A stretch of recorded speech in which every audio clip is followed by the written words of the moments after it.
سلام سلام. الوصفه ديال اليوم ان شاء الله غادي نوجد معكم الحريره المغربيه اللي كتجي روعه وشهوه منها، وبالاخص البنات المبتدئات. غادي نشارك معكم الطريقه ديالي وكنتمنى تنال الاعجاب ديالكم.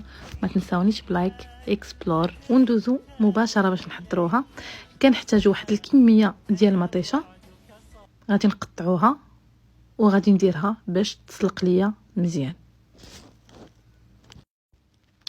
غادي نضيف ليها واحد شويه ديال الماء وغادي نخليها تسلق وندوز مباشره ناخذ طنجره، نضيف بصله محكوكه مع عويدات ديال الكرافس، العدس من بعد ما رقدته في الماء، الحمص مرطب ليله كامله، وشويه ديال القزبر والمعدنوس والكرافس. بالنسبه للعطريه معلقه ديال السمن، شويه ديال الملحه، معلقه صغيره ديال البزار وديال السكنجبير وديال الكركم وشويه ديال القرفه.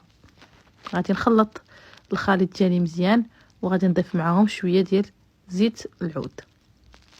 صافي نخلي داكشي كيتخلط مزيان. من بعد غادي نضيف تقطعات ديال اللحم، ماشي ضروريين، تقدروا ما ديروهمش، وغادي ندير كلشي كيتشحر مزيان. خلي داكشي كيتقلى ليا مزيان. هنايا غادي نجيب المطيشه اللي سلقت، غادي نجيب واحد الصفايه كيف ما كتشوفوا، وغادي نصفيها من الزريعه ديالها ومن القشره ديالها. نحاول نصفيها مزيان كيف ما كتشوفوا، غنصفيها مزيان من داك الماء ديالها كامل. ومن بعد غنخليها تزيد تشحر ليا مزيان.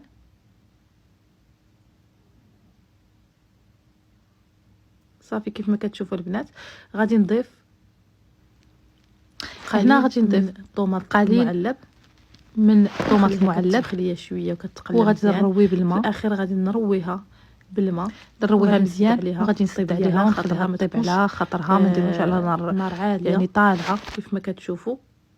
من بعد ما حليت عليها، هنا غنجيب واحد 2 معالق ديال الدقيق الابيض وغنخلطو مع شويه ديال الماء، وغادي نبقى ندور فيها وانا كنضيف هاد الدقيق هذا. ما نوقفوش من التحراك باش داك الدقيق ما يهبطش لينا لتحت ويتحرق. صافي البنات، في الاخير غادي نضيف شويه ديال الشعريه وغادي نستمر في التحراك. كيف ما كنقول لكم، حاولوا ما نوقفوش من التحراك باش ما تحرقش لينا. كنتمنى تنال الاعجاب ديالكم، والسلام عليكم.